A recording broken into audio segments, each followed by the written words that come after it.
అందరికీ good morning. ఈరోజు మా వైఫ్ కష్టపడేది చూసి ఈ మధ్య హెల్త్ ఇష్యూస్ వచ్చున్నాయిలే. మా వైఫ్కి హెల్త్ ఇష్యూస్ అంటే ఈ 2 డెలివరీస్ అయినాయి కదా, దాని ఎఫెక్ట్ వల్ల రోజు స్లీప్ లేదు. దాంతోపాటుగా అన్ని నొప్పులని ఇంకా రకరకాల ప్రాబ్లమ్స్లు అందరి లేడీస్కి వస్తాయి. ఆ ప్రాబ్లమ్స్ చాలా దారుణమైన ప్రాబ్లమ్స్ వస్తుంటాయి. సో ఆ ప్రెగ్నెన్సీ రిలేటెడ్ ప్రాబ్లమ్స్తో బాధపడుతుంది. సో అయినా కూడా చాలా స్ట్రాంగ్గా మా వైఫ్ ఏం చేసిందంటే, ఈ మధ్యకాలంలో లాస్ట్ 10 రోజుల నుంచి ఉదయాన్నే 5:30 కల్లా లేచి పిల్లకాయలు ఇద్దరిని పెట్టుకుని కూడా వాకింగ్లు యోగాలు చేస్తుంది ఇంట్లో. అది చూసి నాకేమనిపించిందంటే, ఒక స్మార్ట్ వాచ్ సర్ప్రైజ్ ఇద్దామనేసి అనుకున్నా. కానీ ఆ స్మార్ట్ వాచ్ సర్ప్రైజ్ ఇచ్చే టైంకి నేను ఇప్పుడు వెళ్ళేసి వచ్చాను. నేను షూట్ చేయలే. ఆ స్మార్ట్ వాచ్ తీసుకున్నది అవన్నీ వేరే మోడ్లో షూట్ చేస్తాను, అది చూపిస్తా. నేను వచ్చి కార్ ఇక్కడ ఆపేసరికి నేను పోయేది చూసింది కదా, నా కోసం ఇక్కడ వెయిట్ చేస్తుంది.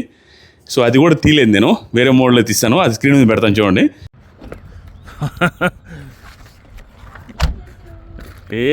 నువ్వు ఎదురుగా వస్తావు, నీకోసం వాచ్ పెట్టిన.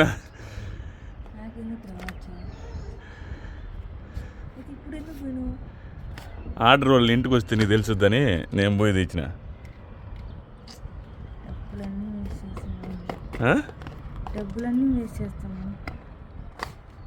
లోపల పోదా,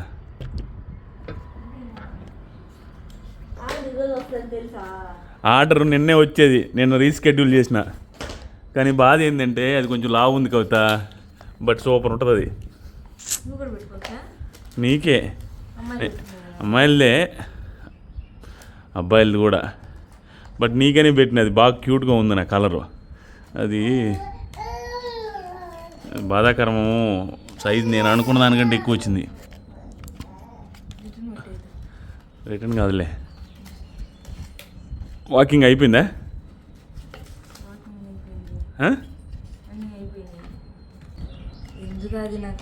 నేను మామూలుగా నీ బర్త్డే సర్ప్రైజ్ ఇద్దాం అనుకున్నా. వాచ్ కాదు, చెప్పను.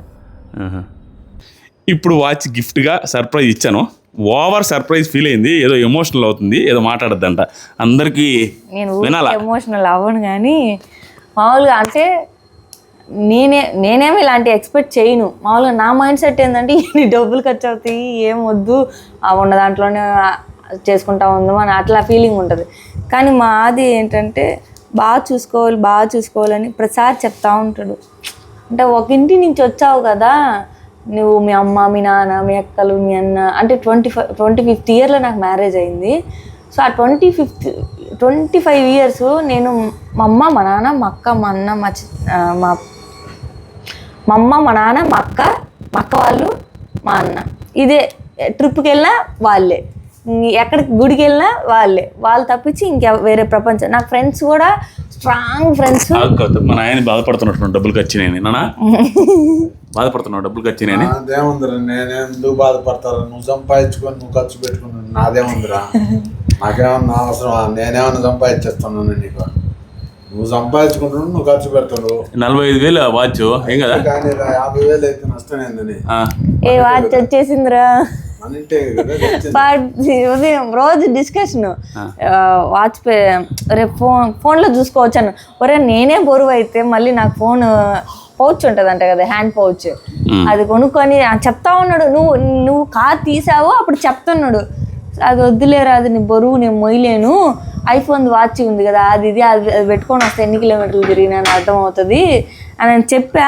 అంటా ఉన్నావు, నువ్వు రాత్రి అంతా అంటున్నావు, కానీ నేనే నా బుర్రకి ఇవన్నీ తట్టవు అనమాట. రాత్రి అంటా ఉన్నాడు, కవిత వాచ్ తక్కువలోదన్నా పెట్టుకో కవిత, నువ్వు ఎంత తిరుగుతున్నావు, నాదన్నా పెట్టుకోము అని చెప్తున్నాడు 2 రోజుల నుంచి. కానీ ఎందుకులే, అది ఆర్డర్ పెట్టే కాబట్టి ఆ బిల్డప్లన్నీ ఇస్తా ఉన్నా కావాలని. నేను ఎక్స్పెక్ట్ చేయలేదు, ఈసారి నుంచి ఎక్స్పెక్ట్ చేయాలి. రే వాచ్ రా,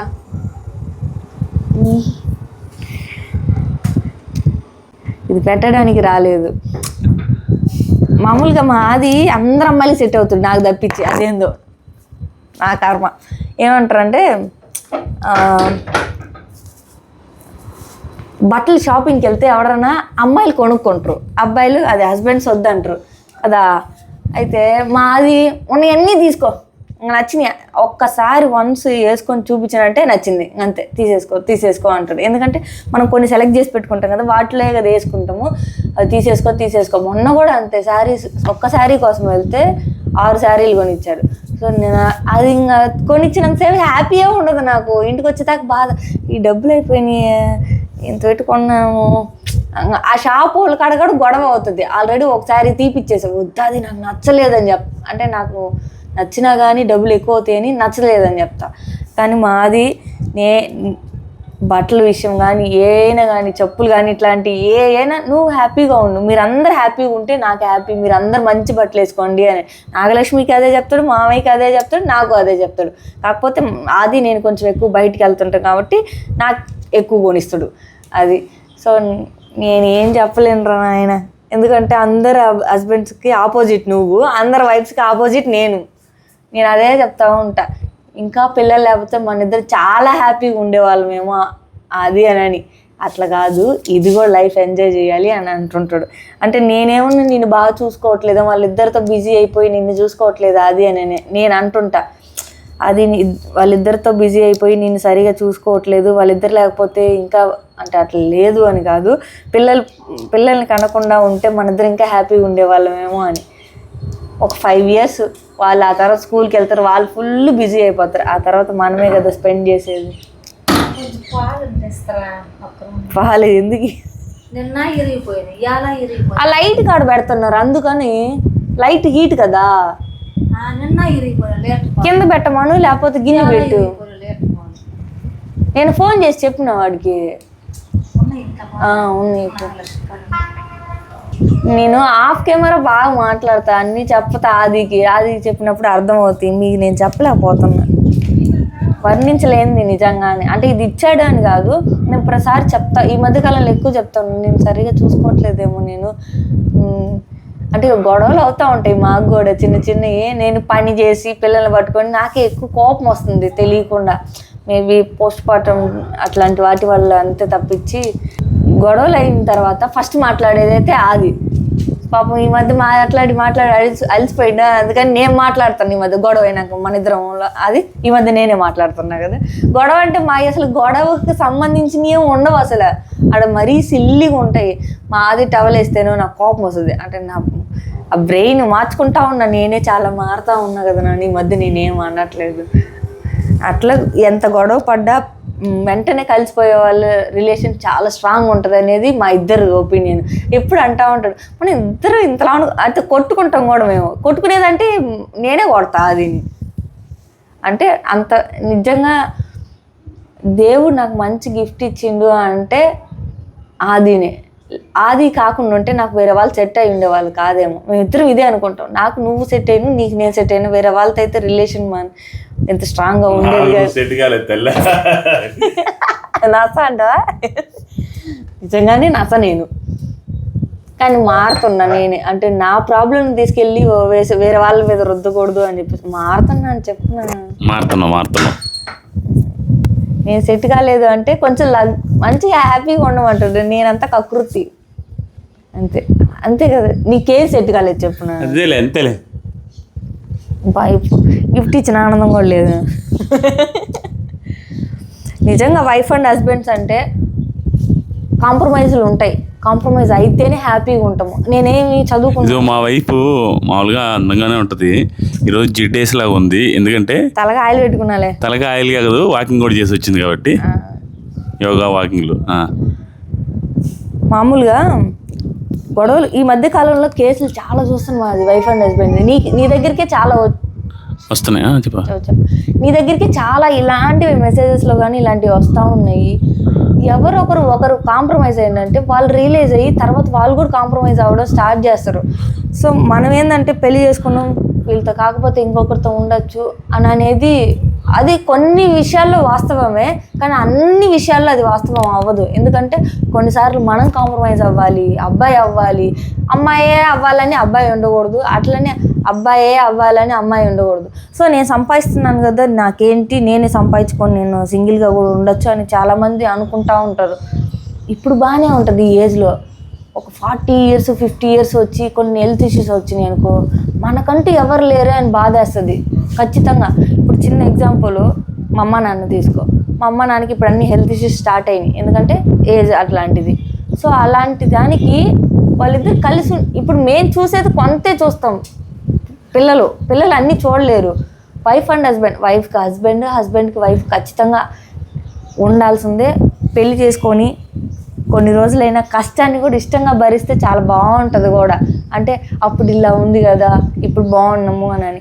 సో ఇప్పుడు పిల్లలు ఉన్నారు కాబట్టి ఈ ఏజ్లో కొన్ని డిస్టర్బెన్స్ కూడా వస్తాయి. అది అంటే ఎక్కువ వైఫ్ పిల్లలకి కొన్ని కాదు, wife and husband first 6-7 years పిల్లకాయలతో ఉన్నప్పుడు కలిసి ఉంటే 99% అందరు కలిసే ఉంటారు. ఆ చిన్న పిల్లలు ఉన్నప్పుడు ఉండే స్ట్రెస్ల వల్ల, ఆ చిరాకు వల్ల వైఫ్ గొడవ పడుద్ది. డబ్బులు, ఫైనాన్షియల్ మ్యాటర్స్ వల్ల, మొగుడుకున్న స్ట్రెస్ల వల్ల మొగుడు కోప్పడి నన్ను అనేది ఏంటి, నేనేది ఏంటి అనేసి ఇద్దరు గొడవలు విడిపోతారు ఆ స్ట్రెస్లో. అవసరమని నాకు ఇప్పుడు అనిపిస్తుంది అంటే, ఇద్దరు పిల్లలు ఉన్నారు, ఇద్దరు పిల్లలు ఉండి ఫైనాన్షియల్గా స్టెబిలిటీ లేకుండా ఇద్దరు వర్క్ చేసుకుంటా ఇట్లా ఉంటే, మొగుడు మంచోడు కాకుండా ఉంటే, మంచోడు అని కాదులే, అంటే మొగుడు తాగుడుపోతాడు, తిరిగిపోతాడు, ఇంకా దారుణంగా ఉంటే అదైతే వరనాథ్ చెప్పలేము. కానీ ఇద్దరు జాబ్ చేసుకుంటారు, నార్మల్గా ఉన్న వాళ్ళు కూడా ఇప్పుడు ఈ మధ్య కాలంలో కలిసి ఉండట్లే. ఎందుకంటే నువ్వు సంపాదిస్తున్నావు, నువ్వు సంపాదించట్లేదు, ఇట్లా ప్రాబ్లమ్స్ వస్తాయి. సో ఆ పిల్లలు కొంచెం ఒక ఏజ్ వచ్చేదాకా మీ ఇద్దరు కలిసి ఉండాలి, కష్టపడాలి అని అనుకుంటే, వాళ్ళు కొంచెం పెద్ద అయినంటే ఇంక అసలు మీకు ప్రాబ్లమ్సే రావు. నిజంగా నేను కూడా అదే చెప్తాను అనుకున్నా. 5-6 years ఉంటాయి మూడు పిల్లలు గొడవలు ఏదైనా ఉంటే, అవి మాత్రం తట్టుకొని మూడు పిల్లాన్ని మూడు కాకపోతే ఎవరిని అంటారు అనేది మనసులో పెట్టుకోవాలి. లైఫ్ స్టైల్ కూడా మారిపోద్ది. ఇప్పుడు అద్విత ఉన్నప్పుడు లైఫ్ స్టైల్ వేరు మాకు, ఇప్పుడు నైరా వచ్చిన తర్వాత లైఫ్ స్టైల్ వేరు. సో మీ దగ్గర ఆ కాన్ఫిడెన్స్ పెంచాలి అని, కాన్ఫిడెన్స్, స్ట్రెంగ్త్ ఇవి లేకపోతే ఒక్క కిడ్తోనే ఆపుకోవచ్చు, అదేం ప్రాబ్లం లేదు. అంటే నేను అవును నిజంగానే ఇది కూడా ఉంది నా దగ్గర. నేను లాస్ట్గా చెప్తున్నాను, ఫైనాన్షియల్గా ప్రాబ్లమ్స్ ఉన్నాయి అది ఇది అనుకుంటే ఒక కిడ్తో ఆపుకుంటే బెటర్. ఎందుకంటే రెండో కిడ్ కన్న తర్వాత ఫైనాన్షియల్ ప్రాబ్లమ్స్ ఉంటే గొడవలు పెరిగిపోతాయి ఖచ్చితంగా. ఇప్పుడు ఫస్ట్ కిడ్కి చూసుకోవాలి, అన్ని ఫుడ్ కానీ బట్టలు కానీ అన్నీ చూసుకోవాలా. ఫైనాన్షియల్గా మనం స్ట్రాంగ్గా లేనప్పుడు ఏమవుతుంది అంటే, బట్టల విషయంలో, ఫుడ్ విషయంలో ఒక పర్సన్ జాయిన్ అయ్యే వాళ్ళతో కంపారిజన్లో ఎట్లా కూడా గొడవలు వస్తాయి. సో అలాంటప్పుడు ఫ్రస్ట్రేషన్ వచ్చి కోపంలో ఏదేదో అనుకుంటారు. నేనేమంటానంటే, ఫైనాన్షియల్గా స్ట్రాంగ్గా లేనప్పుడు అసలు పిల్లలు కూడా అవసరం లేదు ఆ టైంలో. ఎందుకంటే కొంచెం నిదానంగా ముందే కనేసే కదిలే సరేలే. ఇవన్నీ చెప్తే కొంతమంది నెగిటివ్ కూడా అనుకుంటారు. సరే అనుకున్నా పర్లేదు, నాకు మంచి చెప్పాలనిపిస్తుంది, మంచి చెప్తున్నాం అంతే. మన సంపాదించలేనప్పుడు, పిల్లని పోషించలేనప్పుడు గడ్డి పెట్టైనా పోషించవచ్చు ఇట్లాంటి పెద్దవాళ్ళు అంటారు. అది కాదు, ఎందుకంటే నువ్వు బాగా చూసుకోగలిగితేనే కను, అది నీకు రైట్స్ లేవు చూసుకోలేకపోతే కనడానికి. అట్లని కాదు అన్న, చాలా మందిని చూస్తా రోడ్డు మీద వదిలేస్తారు. నేను నిన్నటి నుంచి బ్లాగ్ దిద్దామంటే నువ్వు ఎగ్జామ్కి వెళ్ళావు, మా ఆది లా ప్రిపరేషన్లో ఎగ్జామ్స్లో ఫుల్ బిజీ అయిపోయినాడు. బ్లాగ్ కంటిన్యూ అవుతూ ఉంటుంది, చూస్తూ ఉంటుంది. ఈ వాచ్ పెట్టుకొని చూపిస్తా, దాని నుంచి పట్టట్లా. ఫస్ట్ నేనే పెడతాను అనమాట. ఎట్ట పెట్టాలరా బాబా, అది కాదు కదా, ఆపోజిట్ పెట్టిన సైజ్ 41 ఉంటుంది. బట్ ఇది బ్రాండ్ సూపర్ ఉంది, ఇది బాగుంది watch. Colour rare colour. So దీన్ని పెడదాం అనుకుంటే ఇది 44లోనే ఉంది, 41లో లేదు. ఎన్ని రోజులు చూసినా, ఇది 5-6 రోజుల నుంచి చూస్తా ఉన్నా. ఏముందిరా సమయం, సూపర్ ఉంది. పెద్దదైందని అనిపిస్తుంది కానీ సూపర్ ఉంటుంది. నువ్వు ఆన్ చేసి చూడు, నీకు అర్థమైపోద్ది. ఎక్కడ ఆన్ చేయాలి అంటే ఇక్కడ వాచ్ ఇచ్చిండు గిఫ్ట్, ఇవి కాదు. నేను హెల్త్ మీద కాన్సన్ట్రేషన్ చేస్తే దానికి నాకు అంటే హెల్ప్ అయ్యేలాగా ఇచ్చిండు కాబట్టి అది ఇంకంతే నా అవతారం చూసి బాగా ఇది చేయొద్దు. నేను ఇప్పుడే ఉదయాన్నే లేచి ఫ్లిప్కార్ట్ ఆఫీస్కి వెళ్ళి వచ్చా, వాళ్ళు ఇంటికి వస్తే సర్ప్రైజ్ మిస్ అవుతుందని. అది పరిస్థితి.